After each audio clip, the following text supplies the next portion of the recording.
ಮಧ್ಯಪ್ರಾಚ್ಯದಲ್ಲಿ ನಡೀತಾ ಇರುವಂತಹ ಯುದ್ಧದಿಂದ ಜಗತ್ತೇ ತಲ್ಲಣಿಸಿದೆ. ಅದರಲ್ಲೂ ಅರಬ್ ದೇಶಗಳಲ್ಲಿ ನೆಲೆಸಿರುವಂತಹ ಭಾರತೀಯರು ಕಂಗಾಲಾಗಿದ್ದಾರೆ. ಹಾರಿ ಬರ್ತಾ ಇರುವಂತಹ ಕ್ಷಿಪಣಿಗಳಿಂದ ಬೆಚ್ಚಿ ಬಿದ್ದು ತಾಯ್ನಾಡಿಗೆ ವಾಪಸ್ಸಾಗೋಕೆ ಪರದಾಡ್ತಿದ್ದಾರೆ. ಆದರೆ ಸದ್ಯ ಹಲವು ದೇಶಗಳು ವಾಯು ಪ್ರದೇಶವನ್ನ ಬಂದ್ ಮಾಡಿರುವುದರಿಂದ ಅಲ್ಲಲ್ಲೇ ಲಾಕ್ ಆಗಿ ಸಂಕಷ್ಟಕ್ಕೆ ಸಿಕ್ಕಾಕೊಂಡಿದ್ದಾರೆ.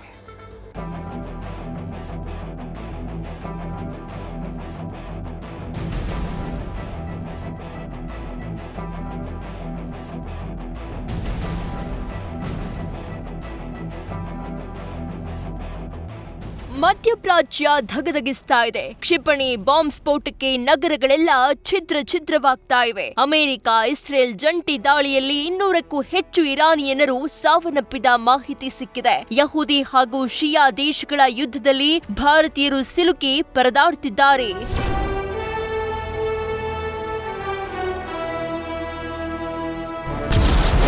ಮಧ್ಯಪ್ರಾಚ್ಯದಲ್ಲಿ ಯುದ್ಧ, ವಿಮಾನ ಹಾರಾಟ ಸ್ಥಗಿತ. ದುಬೈ ಸೇರಿದಂತೆ ಹಲವೆಡೆ ಲಕ್ಷಾಂತರ ಭಾರತೀಯರು ಲಾಕ್. ಇರಾನ್ ಮೇಲೆ ಇಸ್ರೇಲ್ ಅಮೆರಿಕ ಜಂಟಿ ದಾಳಿ ವಿಶ್ವದ ಮೇಲೆಯೇ ಪರಿಣಾಮ ಬೀರಿದೆ. ಅದರಲ್ಲೂ ಮಧ್ಯಪ್ರಾಚ್ಯದ ರಾಷ್ಟ್ರಗಳಲ್ಲಿ ನೆಲೆಸಿರುವ ಭಾರತೀಯರು ಕಂಗಾಲಾಗಿದ್ದಾರೆ. ತಾಯ್ನಾಡಿಗೆ ವಾಪಸ್ಸಾಗಲು ಸಾಧ್ಯವಾಗದೆ ವಿದ್ಯಾರ್ಥಿಗಳು ಸೇರಿದಂತೆ ಲಕ್ಷಾಂತರ ಭಾರತೀಯರು ಸಿಲುಕಿಕೊಂಡಿದ್ದಾರೆ. ರಕ್ಷಣೆಗಾಗಿ ಸರ್ಕಾರದ ಮೊರೆ ಹೋಗ್ತಿದ್ದಾರೆ. ಮುಂಜಾಗ್ರತೆ ದೃಷ್ಟಿಯಿಂದ ನಾಗರಿಕ ವಿಮಾನಗಳಿಗೆ ಮಧ್ಯಪ್ರಾಚ್ಯದಲ್ಲಿ ವಾಯು ಪ್ರದೇಶವನ್ನ ಬಂದ್ ಮಾಡಲಾಗಿದೆ. ಹೀಗಾಗಿ Iran, Iraq, Kuwait, Syria, UAE ಹಾಗೂ ಇಸ್ರೇಲ್ ಎಲ್ಲಾ ವಿಮಾನ ಹಾರಾಟಗಳನ್ನ ತಾತ್ಕಾಲಿಕವಾಗಿ ನಿರ್ಬಂಧಿಸಿವೆ. ಪರಿಣಾಮ ತಮ್ಮ ಊರುಗಳಿಗೆ ಸೇರಬೇಕಿದ್ದ ಲಕ್ಷಾಂತರ ಭಾರತೀಯರು ಆಯಾ ದೇಶಗಳ ವಿಮಾನ ನಿಲ್ದಾಣದಲ್ಲೇ ಲಾಕ್ ಆಗಿದ್ದಾರೆ. ವಿವಿಧ ವಿಮಾನ ಸಂಸ್ಥೆಗಳಿಂದ 400ಕ್ಕೂ ಹೆಚ್ಚು ವಿಮಾನ ರದ್ದು. ಇನ್ನು ಈ ಯುದ್ಧದಿಂದ ಗಲ್ಫ್ ದೇಶದಲ್ಲಿ ಸಿಲುಕಿರುವ ಭಾರತೀಯರು ಕಂಗಾಲಾಗಿದ್ದಾರೆ. ಅಲ್ಲದೆ ಮುಂಜಾಗ್ರತೆ ದೃಷ್ಟಿಯಿಂದ ಮಧ್ಯಪ್ರಾಚ್ಯ ದೇಶಗಳು ವಾಯುಮಾರ್ಗ ಬಂದ್ ಮಾಡಿರೋದ್ರಿಂದ ಹಲವಾರು ವಿಮಾನ ಹಾರಾಟ ಸ್ಥಗಿತವಾಗಿದೆ.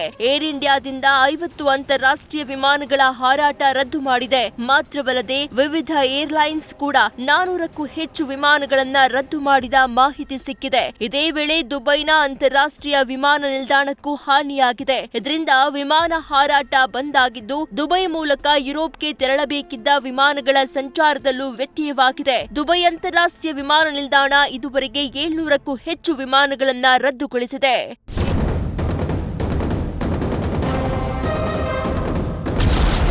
ಮನೆಯಿಂದ ಆಚೆ ಬರದಂತೆ ಭಾರತೀಯರಿಗೆ ಎಚ್ಚರಿಕೆ. ಇನ್ನು ಇರಾನ್ ಮತ್ತು ಇಸ್ರೇಲ್ ನಡುವಿನ ಸಂಘರ್ಷ ತೀವ್ರ ಸ್ವರೂಪ ಪಡೆದಿದೆ. ಈ ಹಿನ್ನೆಲೆ ಅರಬ್ ದೇಶಗಳಲ್ಲಿ ನೆಲೆಸಿರುವ ಭಾರತೀಯರ ರಕ್ಷಣೆಗೆ ಸಲಹೆ ಸೂಚನೆ ನೀಡಲಾಗಿದೆ. ಆಯಾ ದೇಶಗಳಲ್ಲಿರುವ ಭಾರತೀಯ ರಾಯಭಾರ ಕಚೇರಿ ಜನರಿಗೆ ಮನೆಯಿಂದ ಹೊರಬಾರದೆ ಸುರಕ್ಷತೆಯಿಂದ ಇರಿ ಅಂತ ತುರ್ತು ಸಲಹೆ ನೀಡಿವೆ.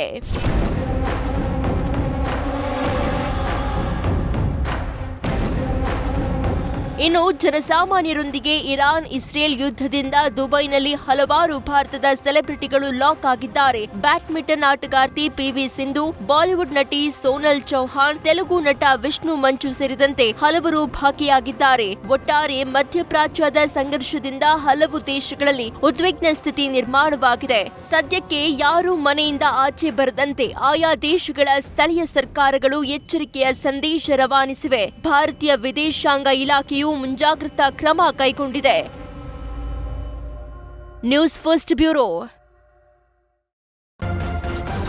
ನ್ಯೂಸ್ ಫಸ್ಟ್ ನಿರ್ಭೀತಿಯಿಂದ ನಿಮ್ಮ ಪರವಾಗಿ.